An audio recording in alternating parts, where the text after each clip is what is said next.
Boa noite, pessoal. Agradeço muito a participação de vocês, agradeço imensamente a sua participação, professora Meli. Já adiantamos um pouquinho aqui nos bastidores o quanto nós ficamos felizes com o seu aceite em estar participando conosco essa noite e em trazer um pouquinho da sua experiência em mobilidade a pé, para acrescentar e para a gente mostrar um pouquinho para os nossos alunos do programa da pós-graduação em desenvolvimento urbano. A professora Maria Ermelina Broch Malatesta, ou Meli Malatesta, como a gente conhece, é arquiteta e urbanista, formada pela Faculdade de Arquitetura e Urbanismo da Universidade Presbiteriana Mackenzie, é mestra e doutora em mobilidade urbana ativa, mobilidade a pé e cicloviária, pela Faculdade de Arquitetura e Urbanismo da Universidade de São Paulo. Sua vida profissional, com 35 anos de experiência na Companhia de Engenharia de Tráfego de São Paulo, foi totalmente voltada à mobilidade ativa, onde participou e coordenou de políticas e planos para pedestres e ciclistas. Atualmente, ela trabalha como consultora em políticas públicas, planos de projetos de mobilidade ativa. Como professora, ministra palestras e cursos de capacitação, pós-graduação e especialização em gestão e políticas públicas nessa área. Também é idealizadora e presidente da Comissão Técnica de Mobilidade a Pé e Acessibilidade da NTP, conselheira de ONGs e blogueira do Pé de Igualdade, um dos blogs do portal Mobilize. É autora do livro Pé de Igualdade, publicado pela editora Prismas, e A Rede da Mobilidade a Pé, publicado pela editora Ana Blume. Eu conheci a professora Meli em 2014, professora, não sei se a senhora vai se lembrar, quando a senhora veio a Cuiabá, participar da Semana de Arquitetura, intitulada Cuiabá para Pessoas, e a gente já naquela época estava falando sobre mobilidade a pé. Verdade. Desde então eu acompanho o seu trabalho e fico muito feliz de tê-la aqui conosco hoje à noite. Muito obrigada mais uma vez por aceitar o convite, e eu deixo toda a palavra com você, só reforçando, no final a gente vai abrir para perguntas, certo? Tá certo, então. Então vamos lá. Então, como eu disse para vocês, a gente vai falar sobre a importância da mobilidade a pé no futuro das cidades. Então, a gente estava conversando sobre urbanização e sustentabilidade, tá certo? Nosso planeta, ele está ficando cada vez mais urbano, cada vez mais as pessoas estão procurando as cidades para morar. Aqui a gente apresenta um gráfico que mostra bem esse processo, tá certo? Aqui a gente mostra aqui uma barra que no início do século passado, em 1900, a maioria das pessoas morava nos campos. Então a gente vê, né, na cor o azul escuro, é a população que morava nos campos, a população rural. E no azul clarinho, a população que passou a morar nas cidades, população urbana.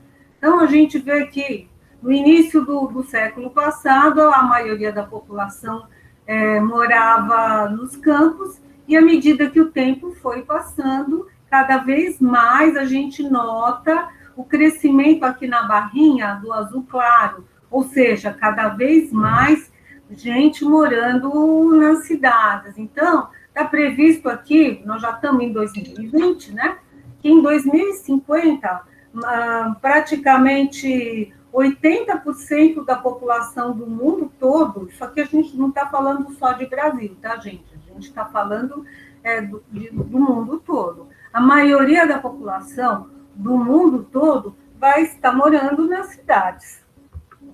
E aí a gente precisa pensar o que significa isso, qual é o impacto disso nas cidades. As cidades, elas têm que se preparar para poder acomodar esse monte de gente que vai estar morando nelas, né? Não dá para a gente pensar na cidade crescer infinitamente à medida que for morando pessoas nela, porque uma cidade muito espalhada é uma cidade ruim. Senão, daqui a pouco, nós vamos ter um grande eixo aí, uma cidade vai grudar na outra, né? Então, para a gente poder evitar que isso aconteça, que também tem um impacto muito negativo nas nossas vidas, porque cidades muito, muito grandes nos obrigam a perder muito tempo nos deslocamentos, né? De um lugar para outro. Então, e isso acaba comprometendo um tempo da nossa vida, né? E a gente deixa de fazer as coisas que a gente quer, que a gente precisa, a gente deixa de estar com as pessoas que a gente gosta, com a nossa família, para ficar preso num congestionamento, numa viagem de casa para o trabalho, do trabalho para casa, se essa viagem for cada vez mais demorada. Portanto, nós todos temos obrigação de utilizar de forma responsável os recursos, né, que as cidades dispõem para morar, estar, circular e viver, para elas serem viáveis aí para esse futuro que a gente viu. Então, e da mesma forma, o espaço urbano dedicado à mobilidade, que são as nossas ruas, as nossas calçadas, nossas avenidas, viadutos, eles também têm que ser utilizados de uma forma racional. Então, por isso eu estou apresentando aqui para vocês esse gráfico que mostra o número de pessoas que cada modo de transporte que aparece aqui se desloca, né? Quantas pessoas ele permite se deslocar numa faixa de 3,5 metros de largura. Por que uma faixa de 3,5 metros de largura? Porque, de acordo aí com os manuais de trânsito, 3,5 metros é a largura necessária para que numa rua você pinte, né, aqueles tracejados para o carro, um carro não fechar o outro, né? Todas as cidades a gente tem nas avenidas, a gente tem esse tracejado pintado. Então, a gente está tomando isso como base, que é mais ou menos a largura de rua que cada modo de transporte ocupa. Então, a gente vê aqui, o que está mais embaixo, que transporta menos gente, é o automóvel. Então, assim, o número de pessoas que é transportado durante 1 hora numa faixa de 3,5 metros, né, a gente vê aqui, se aqui está o risquinho dos 5.000, aqui está mais ou menos o risquinho de 2.000. Só 2.000 pessoas que são transportadas.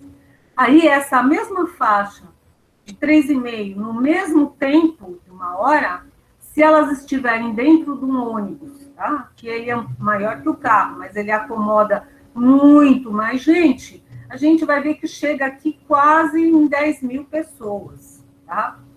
Depois, se essas pessoas usam bicicleta, a gente percebe que durante esse tempo de 1 hora, né, quase 15.000 pessoas conseguem circular na mesma faixa, né? Ou seja, no mesmo espaço e no mesmo tempo. Quando a gente pensa aqui nas pessoas andando a pé, né, se deslocando, caminhando, esse número já sobe para quase 20.000, né? Ou seja, 10 vezes mais, né, do que o espaço usado pelo carro, certo? E quando são modos, né, que são sobre trilhos, como trens e metrôs, esse número aqui já vai para mais de 25.000, quase 25.000 para mais de 20.000. Então, a gente vê que aqui o grande gastão, né, do espaço público, o espaço das cidades destinados à mobilidade, que são as nossas ruas, viadutos, estradas, é o carro que gasta mais espaço, certo? Olha, para quem não conseguiu entender muito bem o que eu quis dizer no gráfico, aqui aparece a foto. Então, isso aqui é uma foto de 60 pedestres aqui, que é a ocupação de um ônibus, tá? Pessoas sentadas e pessoas de pé, está em torno de 60 pedestres, e o espaço que eles ocupam na rua ou no ônibus. Aqui está o espaço das 60 pessoas e as bicicletas, tá? E aí a gente vê o espaço que ela ocupa. Aqui está os 60 pessoas, como se fossem 60 motoristas, e os carros, olha aqui, ó como vai longe, a coisa vai longe.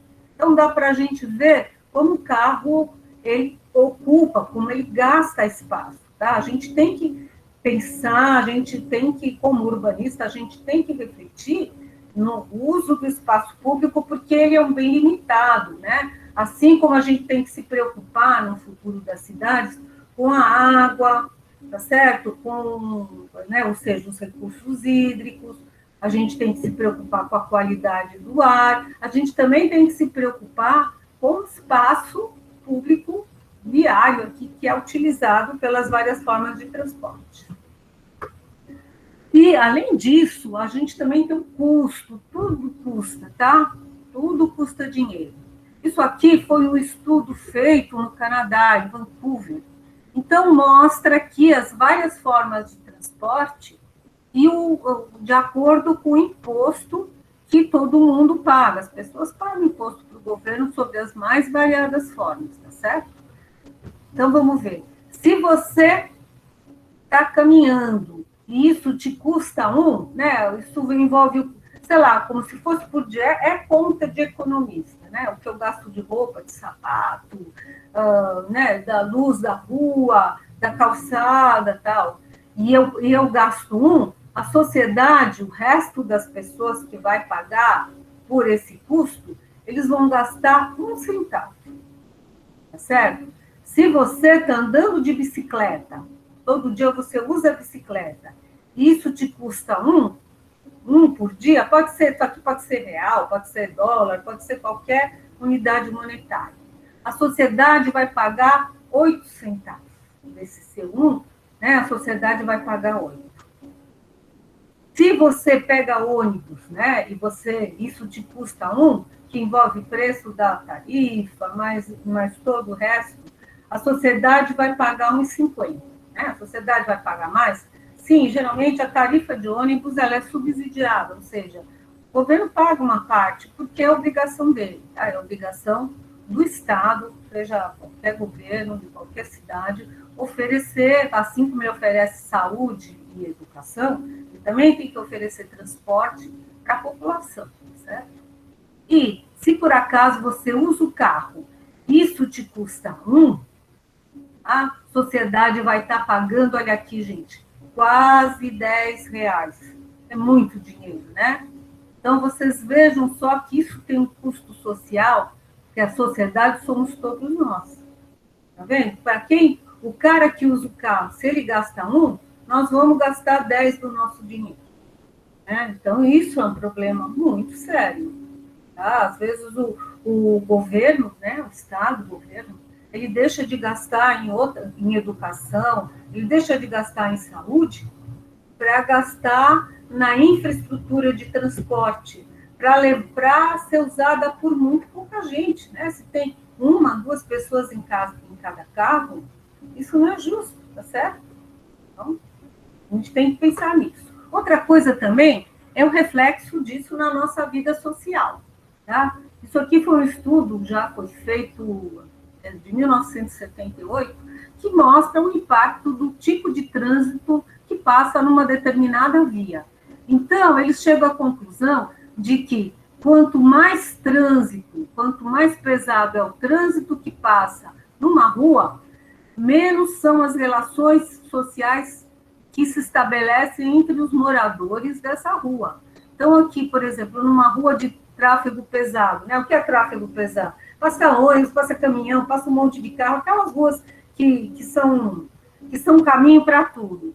Então, aqui as relações, a gente vê, né, os tracejadinhos, eles são poucos, ou seja, geralmente, se você morar numa rua dessas, é um dado estatístico, tá, gente? É 0,9 amigos e 3,1 conhecidos. Já, se numa rua passa um tráfego médio que não é tão pesado, você já vai estabelecer, olha aqui, quanto tem muito mais tracinhos aqui do que aqui, tá certo? Então, você vai ter em torno de 1,3 amigos a 4,1 conhecidos, né? Conhecido que você diz bom dia, boa tarde, boa noite. O amigo é aquele cara que você convida para ir na sua casa, ou que você sai para tomar uma cerveja, né? E nas ruas de tráfego local, aquela que só passa o carro das pessoas que moram na rua ou nas vizinhanças, olha aqui. Ou você consegue, olha quantas relações, olha aqui a quantidade de tracinhos, né? Tudo enrodeado. Então, você tem uma média de 3 amigos e 6,3 conhecidos. Então, a gente vê como o tráfego motorizado interfere nas nossas relações sociais. Isso também significa a segurança, porque quando você fica amigo ou conhecido, você observa a casa da sua vizinhança, se está tudo bem, né? Se está um barulho estranho, isso é natural, né? Nós somos seres sociais. Tá? Então, por isso mesmo que é muito importante, certo? Que a gente use os meios não motorizados, aqui, até bicicleta, certo?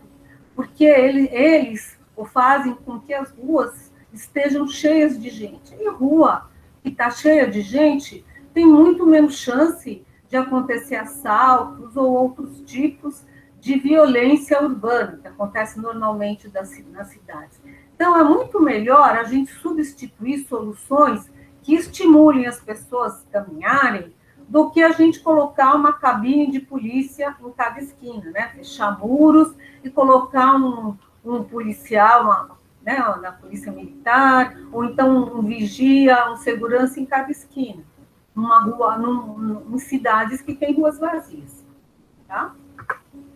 E vamos pensar também na saúde pública. Tá? Tem muita gente, quem aí, eu garanto que tem um monte de gente aí que paga academia para andar.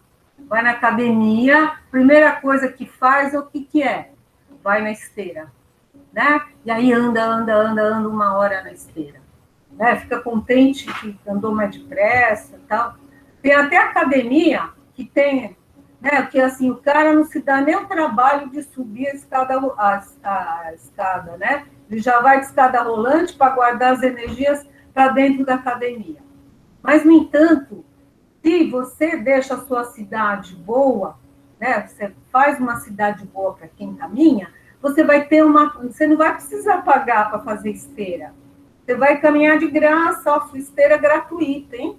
Já pensou? Você chega já aquecido na academia para fazer o seu treino, a sua musculação, seu pilates, né?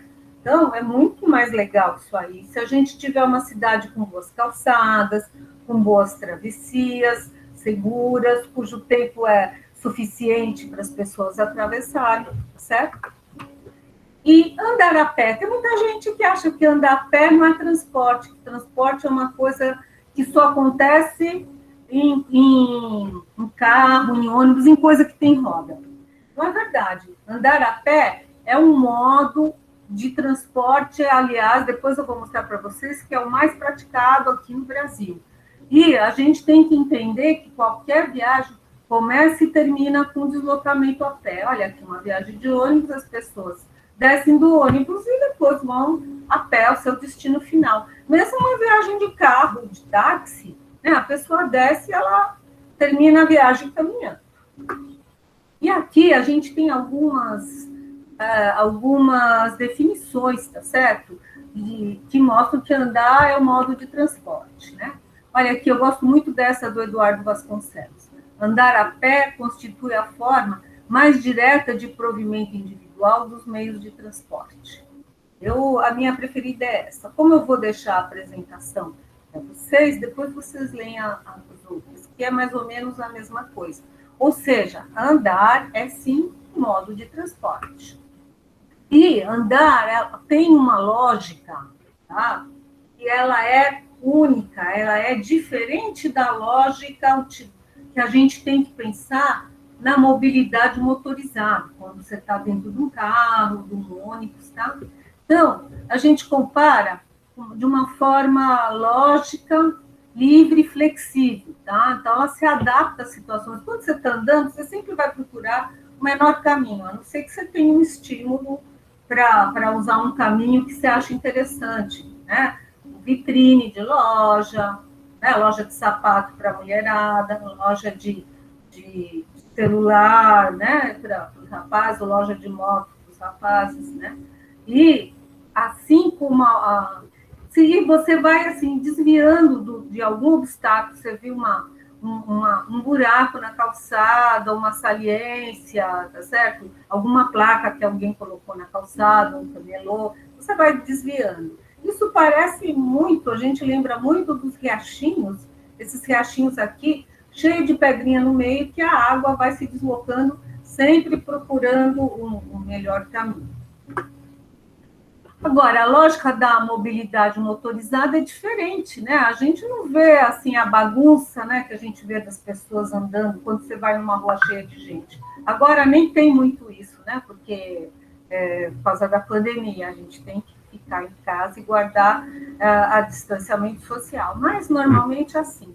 Agora, dentro dos carros, não. A gente vê, por mais que a rua seja sinuosa, um está direitinho aqui nas faixas, um atrás do outro, né? Canalizado. É como se fosse aqui um canal aqui retificado, né? Ou então já orientado, com tudo, mesmo uma rua chegando na lateral, mas está dentro de um canto, né?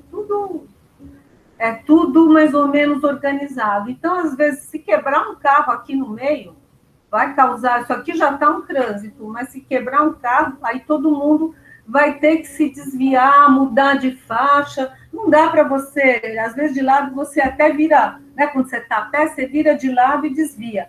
Andar de carro, o carro não consegue ficar de lado para poder fugir, né, ele tem que mudar de faixa mesmo. Então, não dá para a gente pensar que o pedestre é um mini carro.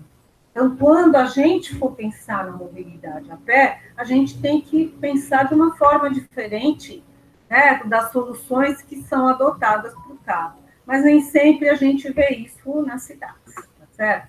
Vamos falar um pouquinho da história da mobilidade a pé.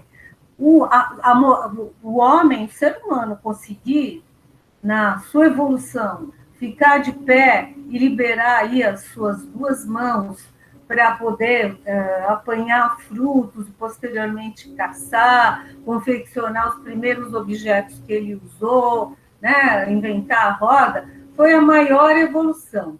E eu garanto que essa grande evolução ficou mais ou menos por aí. Se não, vejamos, antigamente, tá? Vamos supor, na época do Império Romano, o veículo mais possante que existia era uma biga. Biga para quem não sabe, para quem nunca viu um filme, é esse carro aqui que só transporta uma pessoa, no máximo duas, tá? E que ele é puxado por uma parelha que pode ir até 6 cavalos. Então, ele conseguia atingir uma velocidade muito grande. O seu similar atual é como se fosse uma Ferrari, que ela dá uma acelerada, vai em segundos para mais de 100, 150 km por hora. Então, a gente vê como houve uma evolução da tecnologia. Agora, os instrumentos que a gente usa para caminhar não mudaram muito ao longo dos anos, tá certo? Aqui é uma sandália que era usada, tá certo? Pelos legionários aí, romanos, pelos caras que guiavam a biga, tá? E aqui a sandália, que foi aí a última coleção de verão, uma sandália feminina da última coleção de verão. Vocês viram como elas são parecidas?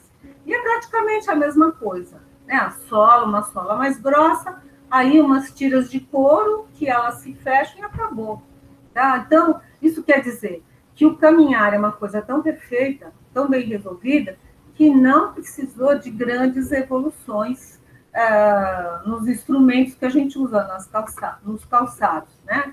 Até mesmo tênis, olha aqui, isso aqui era mais ou menos um tênis da antiguidade, que é praticamente um pedaço de couro ou pano que foi amarrado, tá certo?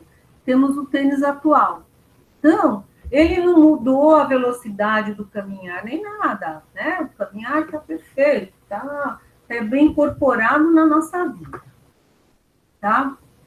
A não ser que alguém inventasse aqui a bota de 7 léguas. Não sei se alguém lembra da história aí do pequeno polegar, que descalçava a bota de 7 léguas, e cada passo que ele dava correspondia a 7 léguas aí, que se a gente for ver mais ou menos uma légua, quanto é, 7 léguas é um deslocamento para a caminhada como se fosse aí uma Ferrari. Mas ainda não inventaram, né?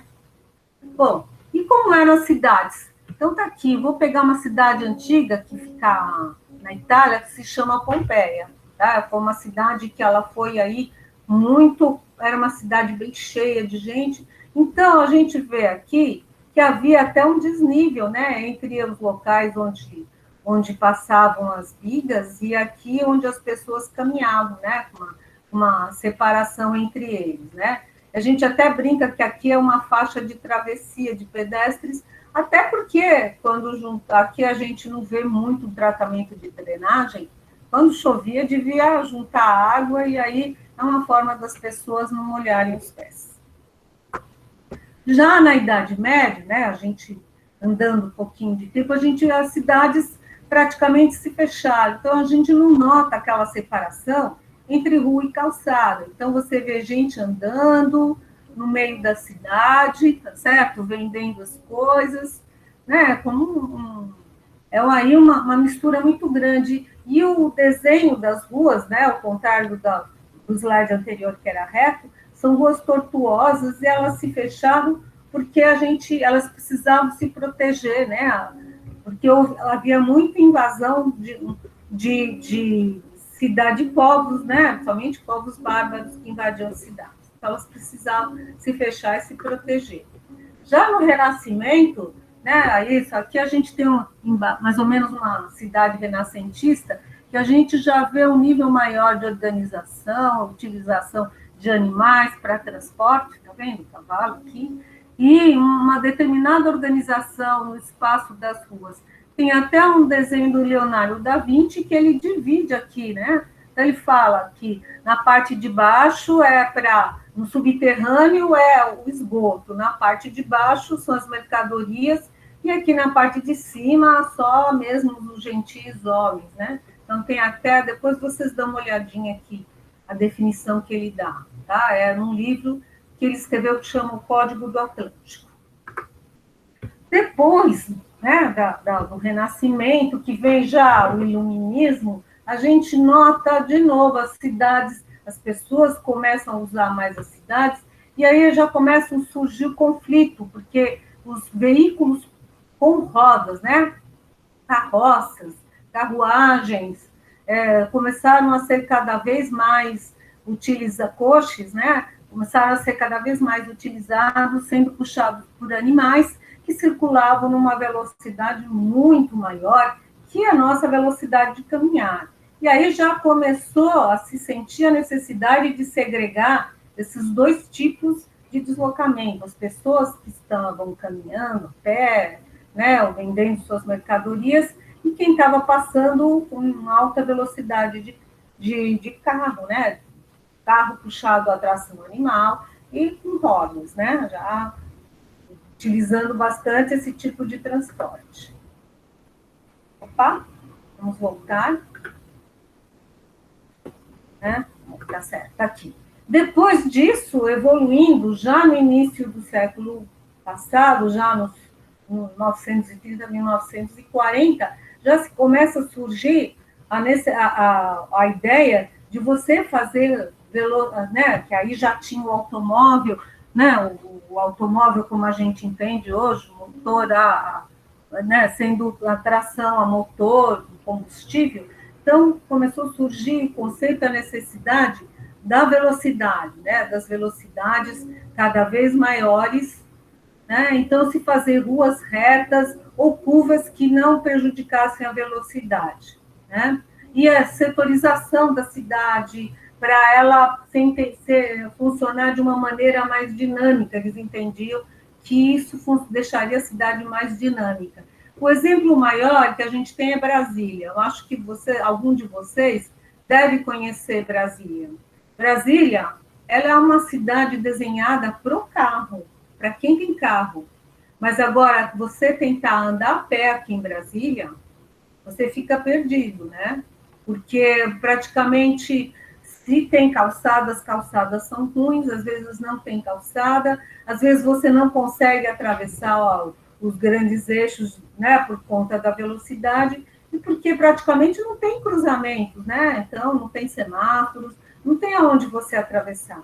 Então, às vezes, se você está de um lado uma avenidona assim, e quer ir para o outro lado, você não consegue, tá? Você tem que ir de carro, mesmo que seja um percurso curtinho, que você poderia perfeitamente fazer a pé. Então, é uma cidade que ela foi pensada em função do carro. Mas, no pós-modernismo, houve um questionamento e uma valorização de você fazer áreas de calçadão, para estimular as viagens a pé, para estimular o deslocamento a pé, né? Isso aí, principalmente no pós-guerra. Por quê? Porque era uma época que você precisava pensar em soluções econômicas, né? Então, você criar calçadões, estimular as pessoas a andar a pé, porque andar a pé e a infraestrutura de andar a pé é uma infraestrutura barata. Né? Se você for comparar o preço da construção de um metro quadrado de calçada a um metro, um quilômetro quadrado de via, você vai ver como o preço da calçada é muito mais barato, porque o esforço, né, o peso de um pedestre ou de um grupo de pedestres é muito menor do que o peso, né, de quem vai circular na via, dos carros, dos ônibus, dos caminhões, né? Então, é muito mais barato. E, atualmente, a coisa evoluiu até mais, voltou de novo aquele antigo conceito de misturar, né? Às vezes, as cidades, elas têm um traçado de via antigo que não dá para você ter uma calçada de boa qualidade e uma pista, né, uma larga, né? Você tem muita gente andando, e uma pista para passar carro, pelo menos, não como trânsito de passagem, mas que sejam de quem se dirige ao local, né? Por exemplo, se é uma rua comercial para ter carga e descarga. Então, isso foi uma coisa que surgiu na Holanda, que chamam áreas compartilhadas, ou esse nome aqui, UNERs, né? Então, eles resolveram adotar esse critério, mas sempre sob o princípio de que a prioridade é do pedestre, né? E depois a bicicleta, e depois do veículo de transporte coletivo. Algumas tem na Europa, algumas, acho que talvez vocês conheçam, tem algumas que passam até o tram, que eles chamam de tram, que são os bondes de lá, né?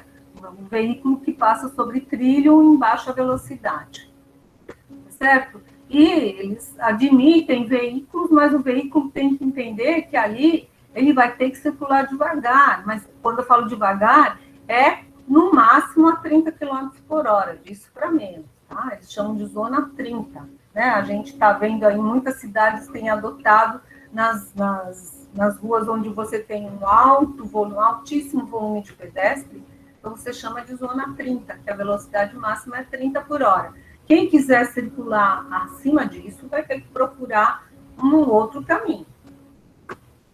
Bom, agora vamos falar da representatividade da mobilidade a pé nas cidades brasileiras. Então, aqui está, isso aqui é um dado que tem, se vocês entrarem no site da ANPP, que é a Associação Nacional de Transporte Público, vocês vão ver um relatório que eles têm, que é o perfil dos sistemas de mobilidade das cidades brasileiras. Então, aqui é um resumo geral. Então, está aqui os modos de transporte praticados nas cidades brasileiras a partir de 60 mil habitantes. Tá? Então, está aqui. A média, a gente vê, esse azul aqui é a pé. 41% das viagens que são feitas nas cidades brasileiras são feitas inteiramente a pé, tá? Do começo ao fim. A gente que saiu a pé da sua casa e chegou a pé ao seu destino, na viagem, certo? Aí, em seguida, a gente tem as viagens feitas por transporte coletivo, que totaliza 28%. Vamos lembrar que essas viagens de transporte coletivo, elas começam com uma viagem a pé. Depois tem as viagens seguidas, viagens de automóvel, né, 25%, em seguida de moto, que dá 4%, e por último, bicicleta. Tá? Quando a gente fala, é o modo único, tá? Bicicleta, do começo ao fim, representa 2%, certo? Então, com isso a gente quer mostrar para vocês que a maioria, se isso aqui fosse uma pizza, né, um bolo, o pedaço ia ser desse tamanho aqui, né, tudo isso.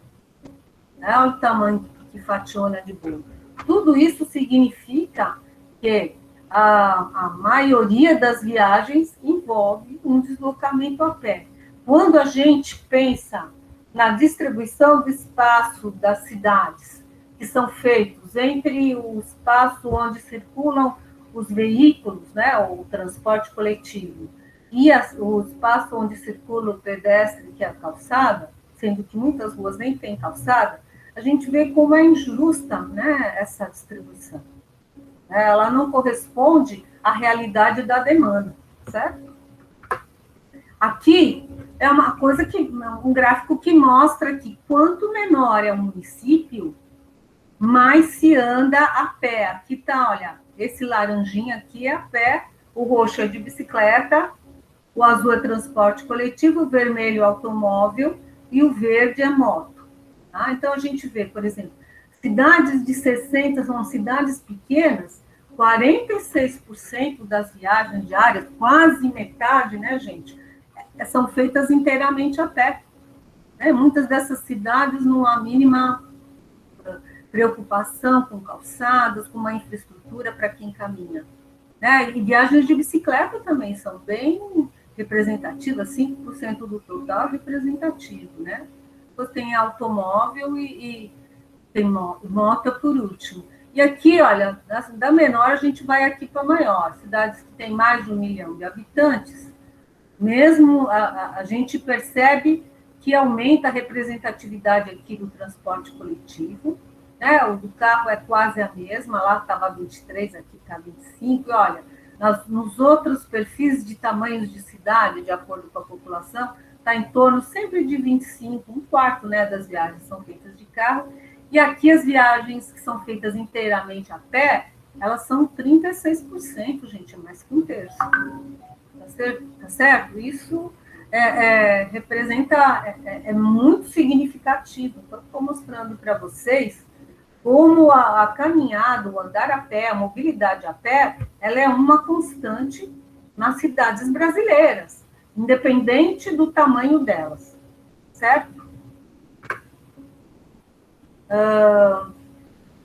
Mesmo também, aqui a gente vê a índice de mobilidade, né, que é viagem por habitante por dia. A gente vê como a viagem a pé também continua representativa, certo?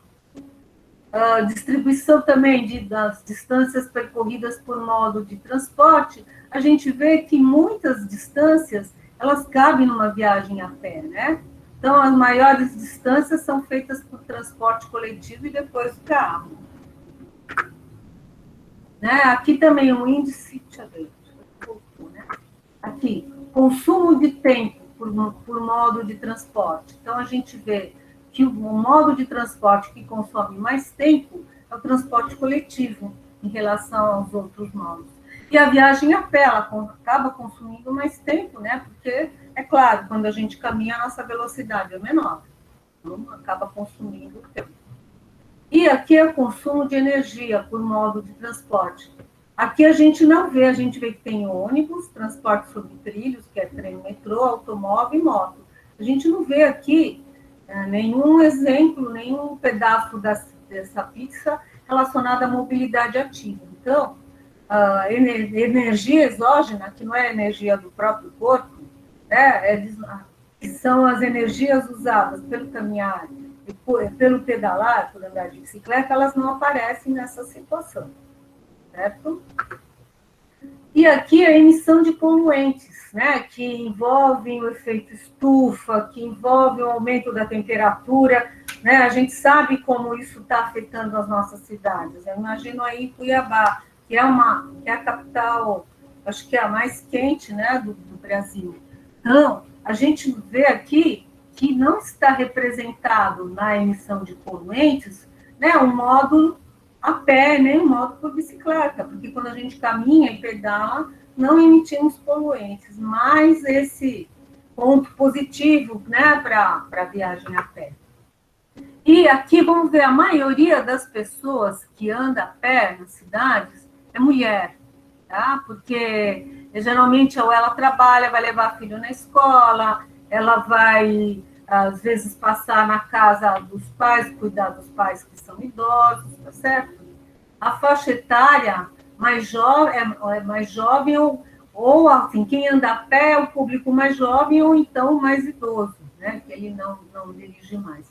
Faixa de renda C e D, o pessoal com menor poder aquisitivo, e, portanto, o nível escolar está mais ou menos no fundamental, tá? Então, assim, isso permite-nos concluir que é o tipo de mobilidade mais praticado nas cidades brasileiras e o menos contemplado com políticas públicas e o reflexo delas no ambiente urbano, né? É o tipo de modalidade que tem mais contato com o ambiente urbano. Quando a gente anda a pé, a gente se relaciona diretamente com a cidade, né? Com as coisas que estão ao nosso redor. Nós não estamos numa caixa metálica, tá? E nós não passamos, mesmo quando a gente está de moto, a gente não passa numa velocidade que não permite com que a gente se relacione com o nosso meio urbano, né? Nós temos... Então, quem anda a pé também não necessariamente é habilitado, ou seja, ele não tem uma CNH. E, portanto, ele não pode não ter conhecimento dos seus direitos e deveres, assim como ele pode não conhecer a sinalização. Se a gente pensar, ninguém aqui tira a carteira de pedestre, tá certo? Para aprender a usar certo uma faixa de pedestre, entender um semáforo, né? Assim como ele também não reivindica os seus deveres definidos por lei, né? O código define que o pedestre tem prioridade, que o carro, o condutor tem que parar para o pedestre terminar a travessia quando ele está na faixa de pedestre, tá? Bom, e a faixa de renda que tem a renda mais baixa, o menor grau de instrução. E como ela tem contato direto com o meio ambiente urbano, ela se expõe diretamente ao risco, né? Porque ela se desloca numa velocidade bem menor em relação ao tráfego motorizado, que ela entra em contato direto. Por isso mesmo, gente, é que a velocidade aí é fundamental. Por isso que as maiores cidades do mundo, elas estão investindo pesadamente em reduzir as velocidades, estão criando os programas de morte zero, que nenhuma morte é tolerada num acidente de trânsito, eles impõem redução de velocidade, tá? Porque os pedestres são os usuários mais vulneráveis do sistema viário e devem sempre serem priorizados. Vamos falar, então, agora que nós falamos em acidente, vamos falar da vulnerabilidade dos pedestres. Vamos ver os acidentes de trânsito, né? Aquela figura horrorosa de um atropelamento. Então, quando a gente fala de velocidade, por que é sempre a tecla bate no 30 km por hora? Por que o 30 km por hora é uma velocidade boa para o pedestre? Porque a gente vê aqui que a 30 km por hora, a chance, isso aqui é uma curva que chama curva de Ashton. Foi esse cara que fez essa curva em 1992. Então, ela mostra o seguinte para a gente, que quando um carro está a 30 km por hora, a chance de um pedestre atingido vir a óbito não chega nem a 10%, tá certo? Aí, à medida que a coisa vai subindo, certo? Essa chance aqui vai diminuindo, tá? Tá certo? Vai diminuindo até que quando ele está a 60 km por hora, você vai ter praticamente 100% de chance de vir a óbito. Tá? Tem muita gente que não acha que 80 ou que 60 km não é uma velocidade alta, até que, olha, se você é pego com um carro circulando a uma velocidade a 60 km por hora, você vai atingir praticamente 75% de chance de vir a óbito. Tá? Então, se os 25 que sobra, com certeza você vai ter uma lesão. Só para lembrar, a maioria dos nossos atletas da valorosa, da nossa seleção paralímpica, são pessoas que são sequeladas de acidentes de trânsito. Tá? Claro que eles são ótimos, mas se a gente pensar, são pessoas que encontraram no esporte uma maneira de sobreviver, de suportar o dia a dia após sofrerem uma sequela no acidente de trânsito. Bom, aqui dados do atropelamento do Brasil, né? Isso aqui foi um levantamento geral que aconteceu. Então, olha, isso aqui são dados de guerra, né? 101.000 pessoas morrerem, 107.000 pessoas morrerem de acidente de trânsito. E acidente de trânsito, apesar do nome acidente, não é uma coisa que acontece ao acaso, certo? Tem uma série de erros, né? E aqui, 3:1 a proporção de vítimas homens. Tá? E aqui os veículos que atropelaram. Então, a gente vê aqui bicicleta, moto, olha, carro, que está a faixa amarela, né? Isso aqui é um dado, é uma média do Brasil, tá certo? Tem trem, tem outros veículos, que às vezes não aparecem no boletim. Isso aqui são dados do DataSUS, tá? Nos hospitais do SUS. Né? E aqui a gente vê no blog do Estadão, né, que o veículo que mais atropela aqui, né, que está acima na curva, é o carro, tá certo? E aqui as bicicletas, elas podem até atropelar, mas é um número baixo, tá? Então, são poucas, é muito difícil chegar a uma morte. Depois vem trem, que não tem tanto assim, depois moto, ônibus ou caminhão, que são veículos grandes, e por último são os automóveis. E aqui a gente vê o número de acidentes por tipo e gravidade, tá?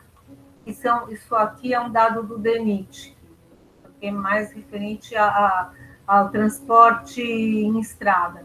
Então, quando esse xadrezinho rosa é com mortos, tá? São acidentes, então, azulzinho é sem vítima, o amarelinho aqui é com vítima, e aqui com mortes, tá? Então, a gente vê que o atropelamento é o tipo de acidente que leva maior número de mortes, né? É difícil você enfrentar uma massa aí de 2, 3 toneladas a uma velocidade alta, uma questão de física, né? Então, e aqui mostra também que o atropelamento é a segunda causa de mortes em acidentes fatais, tá? Isso aqui foi em Brasília, tá? Isso aqui foi em Brasília. E também uma coisa que é importante mostrar aqui os acidentes, né, de crianças, atropelamento de crianças em cidades brasileiras, tá? Então, aqui aparece a população de até 4 anos, e aqui, né, o número de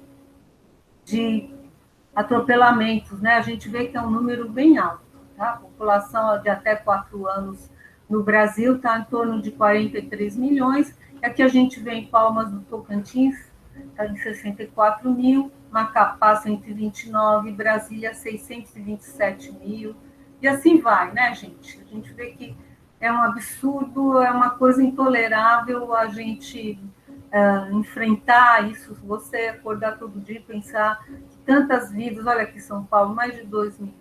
Então, é difícil a gente enfrentar isso, né? Isso aqui é do programa Criança Segura, DataSUS do Ministério da Saúde, tá? E agora a gente vai falar de um outro tipo de acidente que praticamente não aparece nas estatísticas, que é a queda nas calçadas, né? Então, a gente vê muitas cidades que não têm a mínima preocupação com as calçadas, certo? Vocês imaginem aqui uma calçada dessas, cheia de degraus, se fosse uma pessoa com uma cadeira de rodas, ou mesmo alguém que leve um carrinho de bebê. Se você tivesse que levar seu filho a andar num carrinho de bebê, né, passear, não dá para sair de casa. Imagina uma pessoa, um deficiente visual, né, um cego, ou um cadeirante, né? Ou então, às vezes, você vê uma situação tão ruim que acaba mesmo afetando as pessoas que precisam da cadeira de roda para caminhar, porque as condições de circulação são péssimas, né? Isso aqui foi um estudo feito durante o ano de 2010 no Hospital das Clínicas de São Paulo, no setor de traumatologia, ou seja, foram pessoas que deram entrada no pronto-socorro no setor de traumatologia e mostram aqui mostra aqui a origem dos acidentes. Então, tá aqui, olha, a maior fatia da pizza, né, são quedas nas calçadas, tá? E aqui estão as condições de queda, né? O que causou? Então, a maioria é buraco. Alguns, as pessoas falam que não é nada, mas é porque elas não conseguiram relacionar.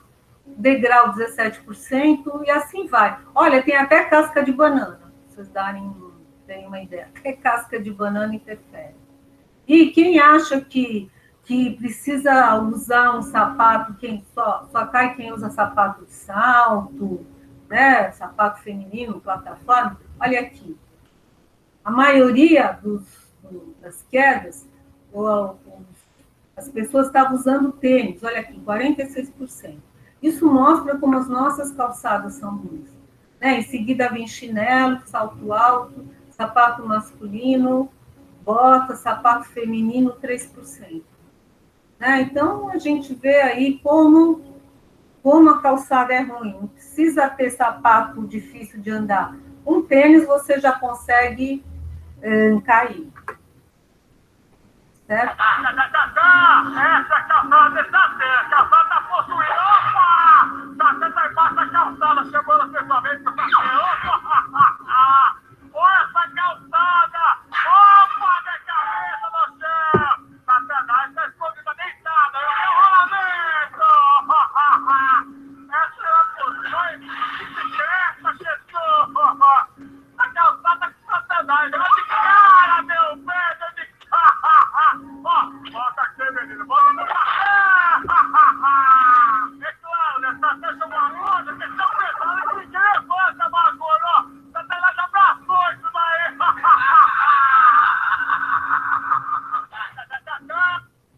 Então, gente, a calçada do Satanás, não, vocês viram, né, que é um pequeno degrauzinho, um desnívelzinho naquela calçada que faz cair desde menino até uma senhora, né? Então, eles fazem essa brincadeira que tem um Satã aí. Mas não é uma calçada ruim, tá certo? E aqui, vou mostrar, terminando aqui a nossa exposição, né, para a gente passar para as perguntas, eu vou mostrar cidades, exemplos de cidades que investiram na qualificação urbana através de intervenções que eles fizeram voltadas à valorização da mobilidade a pé. Então, uma delas é Bogotá, na Colômbia, né, aqui na América do Sul. Quem acha que isso acontece só na Europa, no primeiro mundo, né, a gente vê que algumas prefeituras resolveram mesmo investir nas calçadas e criaram aqui áreas, né, perfeita para as pessoas caminharem, né? A Bogotá investiu num bom sistema de transporte, o Transmilenio, né? E acabou virando uma referência. A gente tem um outro exemplo de Seul, na Coreia, que é mais radical ainda. Vocês vejam só, o prefeito resolveu demolir esse elevado, que embaixo tinha uma avenida, só que estava embaixo de um rio canalizado, que é esse riachozinho aqui. Ele foi muito importante para a história da cidade, tá? Quando a cidade de Seul começou, tinham mulheres que vinham lavar roupa nesse riacho. Aliás, se vocês pesquisarem, tem até um videozinho na internet, um vídeo, que é narrado pelo Brad Pitt, tá, mulherada? Brad Pitt contando essa história.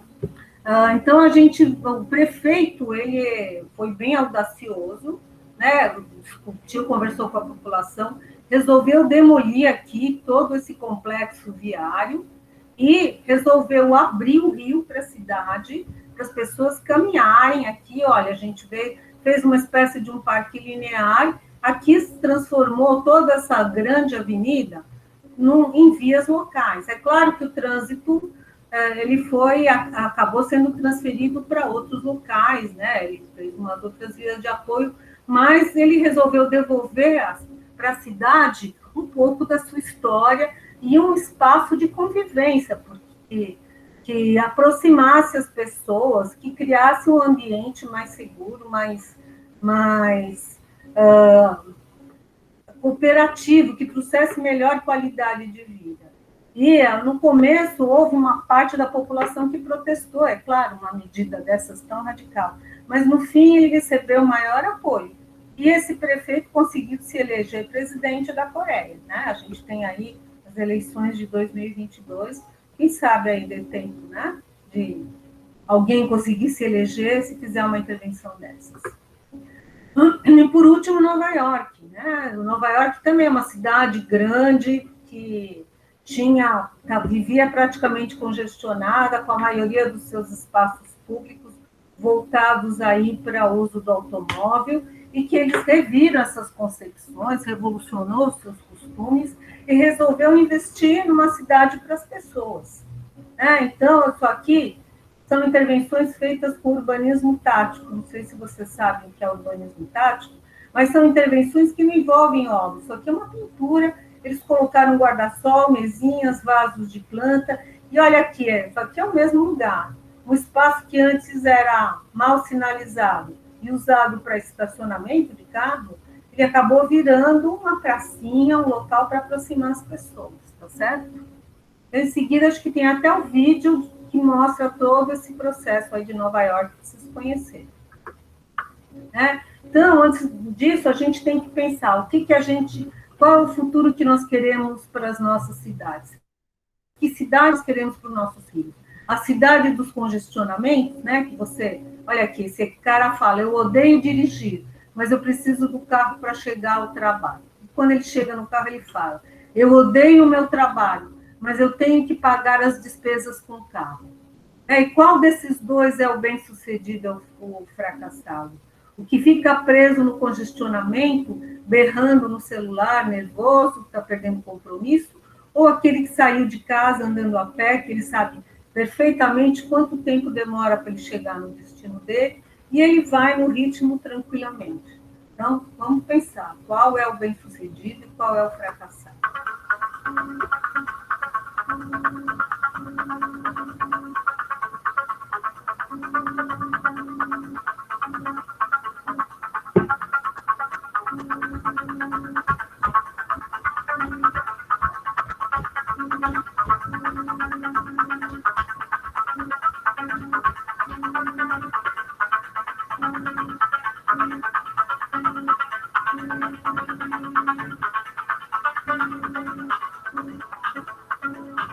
Vocês estão vendo o processo de transformação de Nova York? Né? Olha só a convivência. Isso aí é Times Square, um dos lugares mais movimentados. E eles foram fazendo intervenções de urbanismo tático, pintando. Aqui mostra o antes e o depois, né? Então, ruas onde os ciclistas não tinham um local bom para caminhar, para pedalar, e aí eles foram aos poucos fazendo intervenções. Tá certo? Foi um prefeito que teve vontade política e uma secretária de transporte que teve ousadia suficiente e apoio para colocar essas intervenções em prática. E é isso que a gente precisa aqui nas cidades brasileiras, gente. Olha, eles fizeram a ciclovia e o pessoal foi pedalar aí. Começou a usar a bicicleta todo dia para ir para o trabalho. Olha aí uma moça levando a criança para a escola. Aqui são outras avenidas que antes passavam só carro, um monte de espaço para o carro, né? O antes e o depois. Olha só, vocês vão ver a transformação, olha só.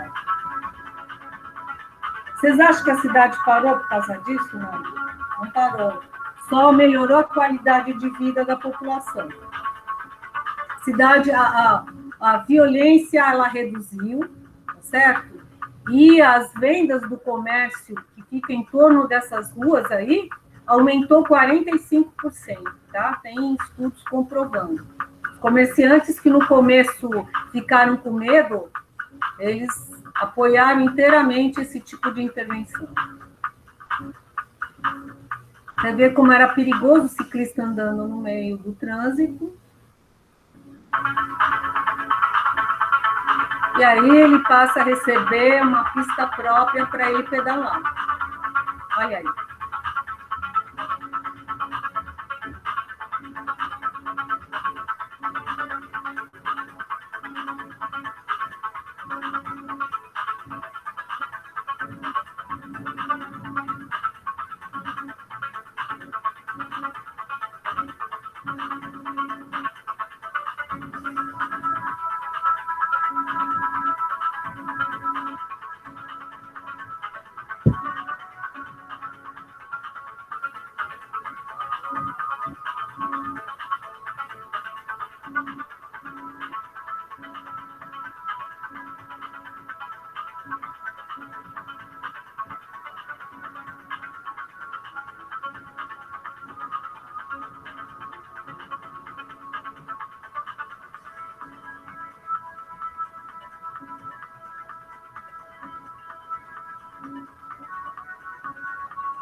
Bom, gente, é isso, tá certo? Tá aqui meus e-mails, vocês fiquem à vontade para... Deixa eu agora deixar aqui.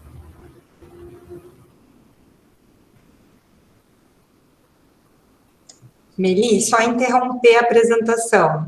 Pode ir lá no quadradinho onde você iniciou a apresentação e interrompe. Tá.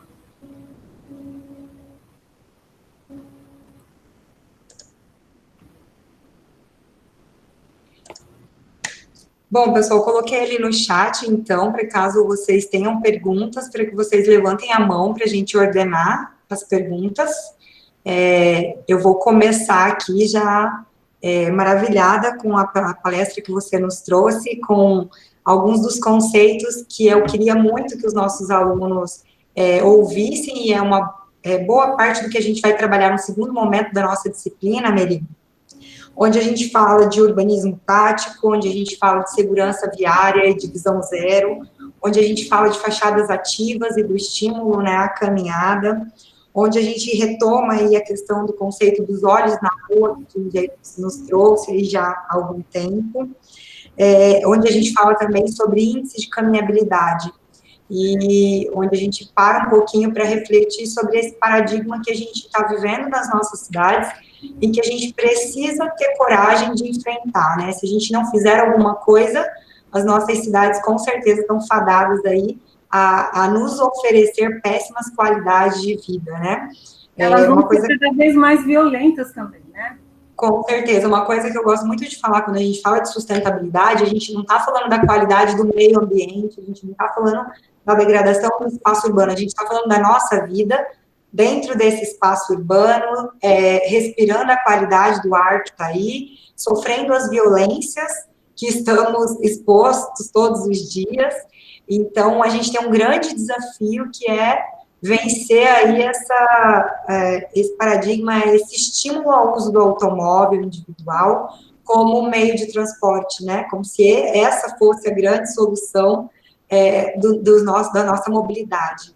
Então, quando você traz a questão da mobilidade a pé, os benefícios que ela nos proporciona, com certeza, nos faz refletir e pensar em soluções para cidades melhores, para que nós possamos viver com maior qualidade de vida, né? Eu vou colocar uma pergunta aqui, enquanto o pessoal não colocou, que é uma pergunta que sempre nos faz pensar e que a gente sempre se depara, né, principalmente na nossa região. A gente mora numa cidade aqui extremamente quente. Cuiabá é uma cidade muito quente, com hoje pouquíssimas árvores, quase, a gente tem ao longo da cidade. O que você pode trazer para a gente um pouco de experiência em como pensar estratégias de burlar aí essa questão do clima da nossa cidade e ainda assim estimular a questão da mobilidade a pé? Vamos lá.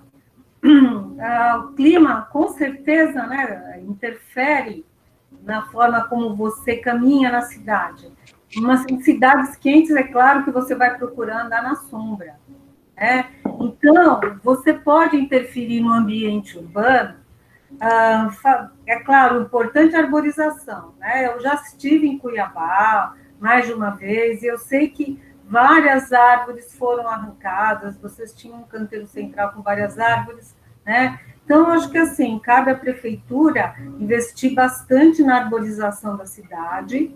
Quando você for escolher a arborização, tem que tomar muito cuidado para o tipo de árvore e não comprometer o passeio público, porque às vezes a árvore, geralmente, a raiz, ela acompanha o mesmo desenho que a copa. Então, às vezes, as copas que são boas para sombra, são aquelas que espalham, né? Espalham bastante sombra, elas acabam comprometendo a calçada, porque elas também a raiz vai se espalhar e vai quebrar. Então, ou achar uma solução, eu vejo muita gente que constrói em cima nos trechos onde tem rachaduras, faz uma espécie de uma passarela de madeira, na mesma altura, assim, né, com rampas de forma que pessoas, assim, para você subir e descer, uma rampa não é subir uma altura de uma passarela, tá certo? É um deckzinho, como se fosse um deck de uma madeira apropriada, que aguente o tempo, né? E com rampas de acordo com a NBR 9055, né, que suporte a pessoa com um cadeirante poder se deslocar com autonomia. Outra coisa que é importante é você investir numa cidade de alta temperatura nas galerias. Então, por exemplo, prédios, regiões assim, que não são residenciais, que são de comércio e serviço, o térreo tem uma espécie de uma opção de caminho vazado, que eu chamo de caminhos ocultos. Então, parte do térreo ser desocupada de uso particular e acabar tendo um uso público. Então, você aproveita, em vez de andar na calçada na rua, você faz um porta-caminho de uma quadra para outra, usando o térreo dos edifícios, que ali você tem condição de ter, além de você ter sombra, você tem condição de climatizar, um ar-condicionado, numa temperatura razoável. Uma outra forma também de você investir para tentar reduzir o calor, muitas vezes ele é provocado pela baixa umidade do ar, que é o caso de vocês, tá certo? Eu jamais daria essa dica em Manaus. Manaus é uma cidade que é quente, mas ela é extremamente úmida, todo dia lá. Mas é criar microclimas com espelhos d'água, com fontes, né? com a saída da água. A água ajuda a equilibrar a temperatura e ela promove uma umidificação, tá certo? Do ambiente que ajuda a aguentar a alta temperatura, né? Tem várias outras formas também, o tipo de edificação, você valorizar quem faça um relevo, né? Uma laje relevo para as pessoas poderem andar embaixo, né? Assim, a prefeitura dá estímulo, dá descontos, por exemplo, no IPTU, sabe? Para quem faz esse tipo de coisa, certo? Então, e assim, é importante vocês terem área de sombra, porque a sombra sempre dá uma diferença de temperatura. Então, através da arborização, da climatização, através da água, criar espelho d'água, criar fontes, ou tem até, às vezes a própria prefeitura, ela pode colocar os umidificadores nas ruas, né? Que ela puxa da própria canalização de água da cidade. Eu acho que tem várias maneiras que dá para trabalhar, para estimular, né? Certo? Ótimo, obrigada, Meli. Pessoal, alguém tem alguma pergunta mais para a gente passar para a Meli? Odenil, pode falar. Olá, professora, boa noite. Boa noite. Primeiro, agradecer a palestra, foi muito interessante, é um tema que eu gosto bastante, porém, estudei muito pouco até hoje. Eu tenho uma pergunta, eu vou tentar formular isso, tá? É uma coisa que sempre me intrigou enquanto pedestre, né, aqui em Cuiabá. Anos anteriores, um prefeito que tinha uma esposa arquiteta, ela fez um projeto para uma avenida importante aqui em Cuiabá, chamada Avenida Carneiro de Campos, uma avenida cheia de comércio e tal. E esse projeto, o prefeito teve 2 gestões, saiu e eles não conseguiram implementar esse projeto. Talvez, eu não sei o motivo real, talvez faltou a participação desses comerciantes, né, para entender o projeto, porque realmente, como a senhora falou, lá em Nova York, deu o exemplo, quando foi retirado os carros e as pessoas começaram a utilizar de uma forma mais direta aquelas edificações, as vendas aumentaram, né? Uma coisa com relação a isso, como que poderia ser, de fato, implementado um projeto desse, se não levar em conta a participação das pessoas? E uma outra questão que eu coloco é quando a prefeitura, no caso de Cuiabá também, ela coloca os moradores como responsáveis para a execução de suas calçadas, né? Aqui tem um manual de calçada, então as pessoas teriam acesso, né, ou pelo menos existe informação de como fazer a calçada, porém, na minha opinião, existe uma dicotomia nessa questão, porque enquanto a prefeitura constrói o leito carroçável, né, permitindo a traficabilidade dos carros, ela não toma para si a responsabilidade de fazer as calçadas, né, da forma correta, enfim. E mais ainda, no caso do Cuiabá, sendo uma cidade muito quente, e é quase impossível em alguns momentos a gente caminhar a pé, porque realmente o sol é terrível, ela não trabalha, eu não sei se esse termo está correto, ela não trabalha as ruas plenas, ou seja, o leito carroçável, o calçamento, a arborização, os equipamentos públicos. Então, a gente vê que não existe um esforço para fazer a coisa certa e possibilitar o andar a pé. Então, não seria o caso da prefeitura trazer para si essa responsabilidade total na questão da execução das ruas plenas e a gente realmente ter isso feito de forma técnica e correta? Obrigado, professora. Vamos lá responder. Bom, como levar à frente uma proposta, uma intervenção quando há mudança de gestão? Eu trabalhei por 35 anos no órgão público, trabalhei na CT de São Paulo. Tá? Então, a gente sofria muito quando mudava o prefeito, porque se você não conseguia completar uma intervenção que fazia parte de um programa de governo, o governo seguinte ele simplesmente interrompia e aí, né, você ficava como técnico, como gestor, você ficava frustrado de ver que todo o trabalho que você teve foi jogado por terra. Você, quando eu falo você, é a equipe toda, certo? Um trabalho sério, você como profissional se sente mal. Você vê o mau uso do dinheiro público, porque às vezes aquilo é desperdiçado, né?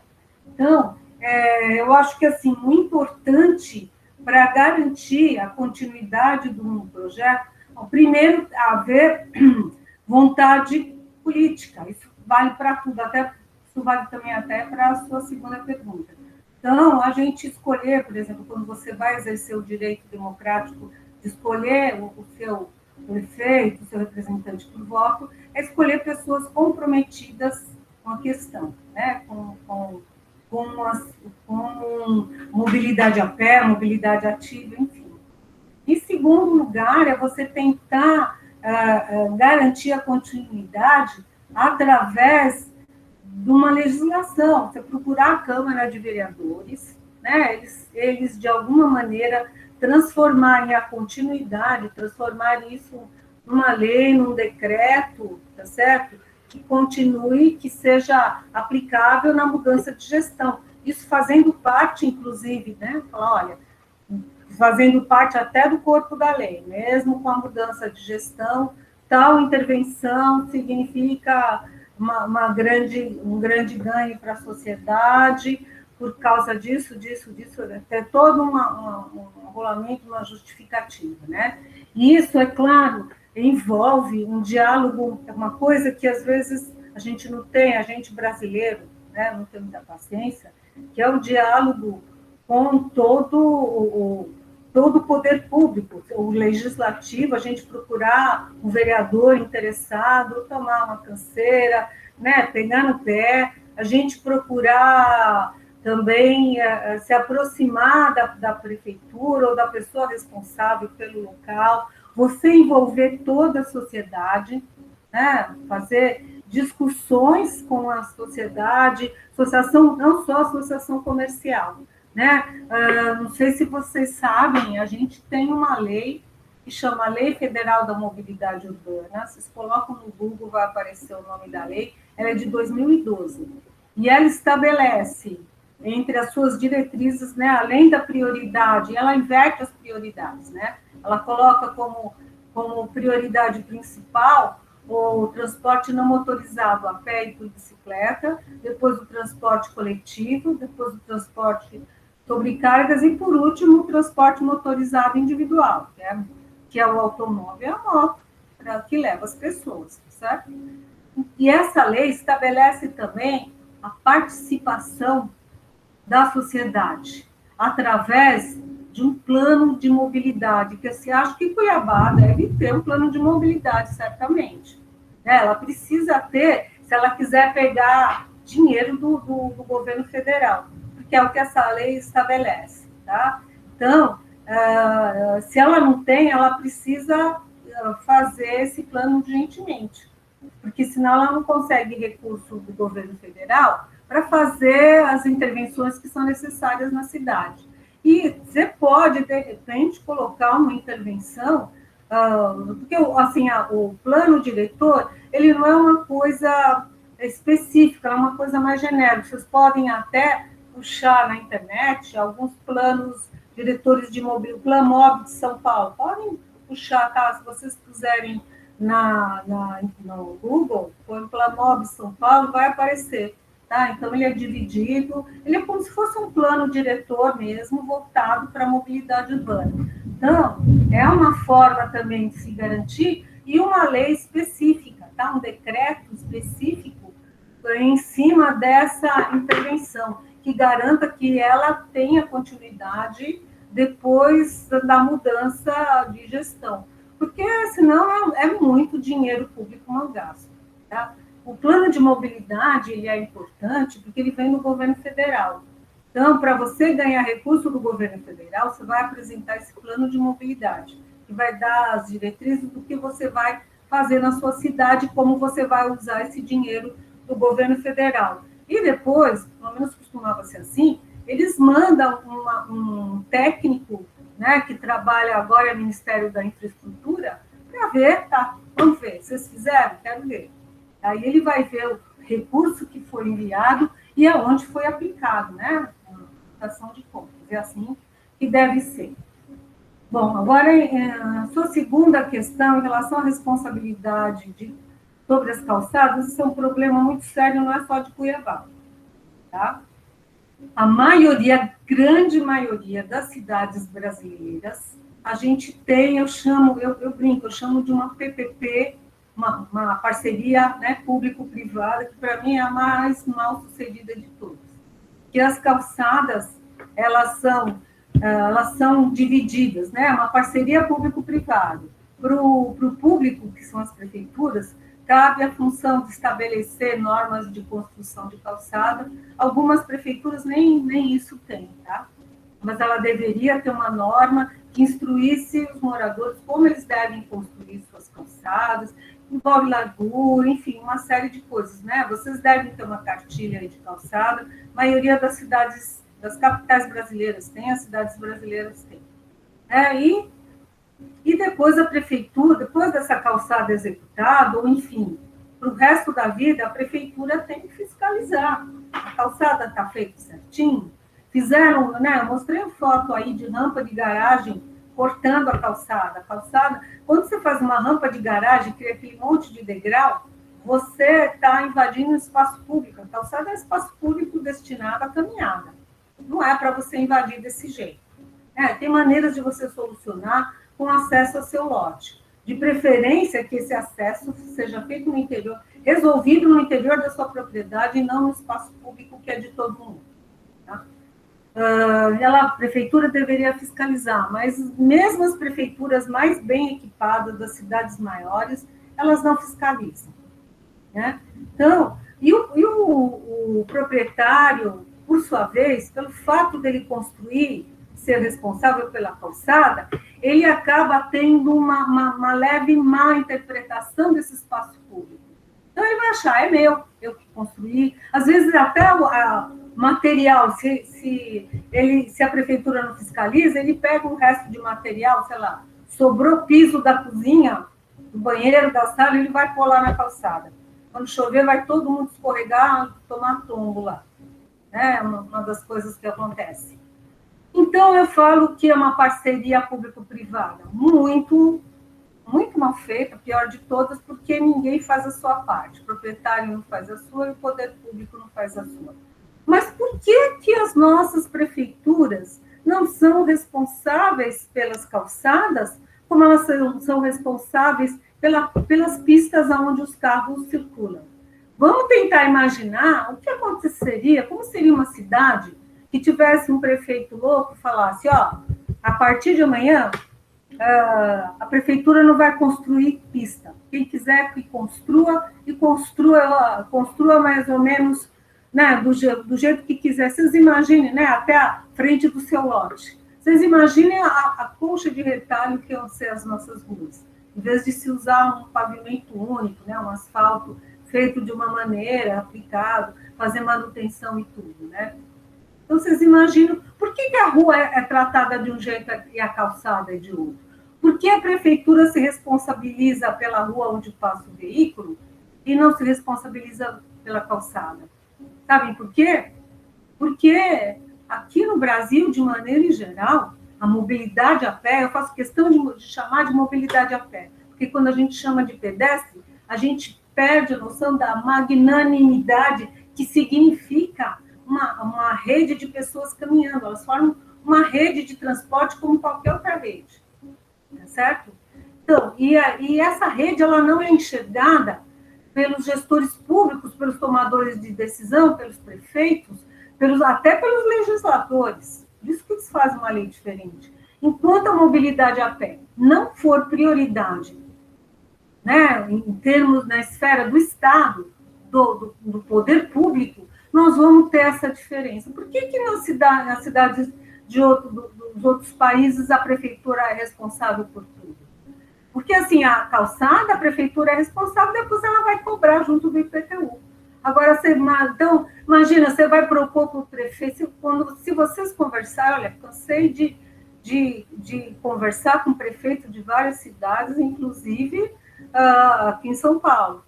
Por que o prefeito não assume a responsabilidade pela calçada? Ele vai falar, eu vou ter que aumentar muito o IPTU.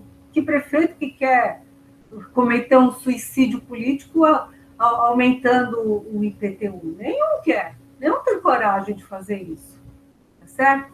Então, a gente, por enquanto, vai levando isso. E também não adianta, às vezes eu tenho medo dessas leis aí de canetada, que aí vem o prefeito, né, muito metido, bacana, e fala, a partir de amanhã a prefeitura vai se responsabilizar pelas calçadas.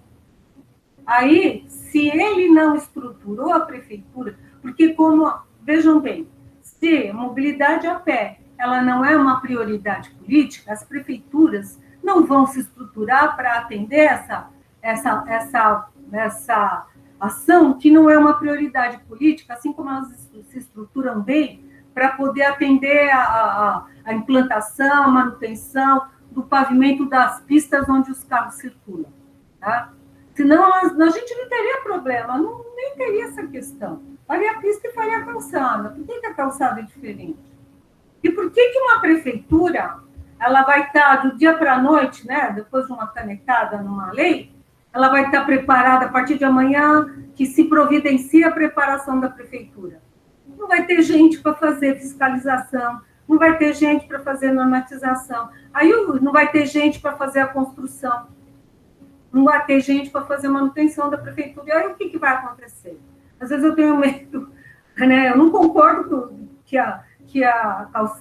com essa divisão, mas às vezes eu tenho receio aqui da nossa realidade. Enquanto a mobilidade a pé não for prioridade, eu receio que se for para a prefeitura, vai ficar pior ainda, aí que ninguém vai olhar. Tá? Vai ser cachorro sem dono. Tá? Então, para isso, a prefeitura precisa se estruturar muito bem e mudar a vontade política de dar à mobilidade a pé o mesmo tratamento que é dado sobre as outras formas de mobilidade. Mesmo uma rede cicloviária, quem faz, quem implanta, quem sinaliza, quem mantém, são as prefeituras. Por que para a calçada não pode ser assim? Então, se um dia vocês forem futuros, eu torço para que um de vocês, né, sejam prefeitos da cidade, seja prefeito. Então, pensando nisso, e como vocês fariam para resolver? Como vocês fariam para tornar a mobilidade a pé uma prioridade? Porque, às vezes, até a própria sociedade, né, ela não entende isso como mobilidade. Até o pedestre que sofre as consequências, quem anda a pé sofre as consequências, mas, assim, o sonho dele é ter um carro, o sonho dele é ter uma moto. Ele não se entende como um usuário da via com maior prioridade garantido por lei. Ele não se vê assim. A gente precisa primeiro conscientizar, né, a opinião pública, a sociedade, a mídia, entender isso para a gente poder, assim, aplicar essa ideia, certo? Só para terminar aqui a minha resposta, se vocês se interessarem, tem uma cidade que, assim, no tempo que eu estudo esse assunto já, para mim foi a melhor política pública de calçada. Vocês podem encontrar isso num site chamado Solução para Cidades. Esse site é da ABCP, Associação Brasileira de Cimento Portland. Então, é uma associação dos fabricantes de cimento. Mas eles têm esse portal chamado Solução para Cidades, que apresenta, assim, se alguém se interessar por construção de calçada, tipo de piso de calçada, intertravado, para calçada e para via, eles têm tudo lá, muito didático, muito bom. E eles têm um programa que foi aplicado numa cidade que ela deve ter aí seus 600 mil habitantes, uma cidade média, né? Que chama Calçada Segura. Acho que foi aqui, foi São José dos Campos. Então, eles têm uma receita, um passo a passo dessa política, que foi uma parceria entre a prefeitura, que ela fez a lição de casa dela direitinho. Aqui a prefeitura, ela não, só vou destacar, a prefeitura não se responsabilizou pelas calçadas, ela continua com essa parceria aí com os moradores. Mas ela soube envolver a população de tal maneira que está dando certo, tá? Ela já, eu sou da NTP, né? Presido uma comissão, a gente já levou o case de São José dos Campos para vários dos nossos congressos nacionais. Tá? Várias vezes eles apresentaram, que para mim até o momento foi a melhor política de calçada que eu já conheci. Tá? É isso. Obrigada, Meli. Só dar uma olhadinha aqui no nosso chat. Bom, não temos outras perguntas, estamos rigorosamente aqui no nosso horário também. Quero agradecer, Meli, pela palestra rica, pela experiência que você trouxe, que você compartilhou conosco, com os nossos alunos do programa de pós-graduação. Com certeza, mais uma fala em prol da mobilidade ativa, da mobilidade pé e da sustentabilidade para as nossas cidades. Fica aqui meu agradecimento. Tá bom, então, eu que agradeço, para mim foi um convite muito honroso, e foi muito gostoso aí conversar com vocês. Estou sempre à disposição. Muito obrigada, esperamos vocês em breve, você aqui em breve, né, que essa pandemia nos permita poder estarmos reunidos muito em breve. Isso mesmo, se Deus quiser. Muito obrigada, boa noite, pessoal, obrigada pela participação de todos vocês aqui conosco até agora. A nossa palestra vai estar sendo gravada e a gente vai disponibilizar no canal do programa de pós-graduação. Envio para você também, Meli, amanhã esse link. Ótimo, ótimo. Fica o meu agradecimento a todos pela participação. Boa noite. Boa noite, gente. Tchau para vocês. Muito obrigada, pessoal. Boa noite. Muito obrigada, professora. Boa noite. Boa noite, gente. Eu vou sair, tá bom? Tchau. Até mais. Obrigada.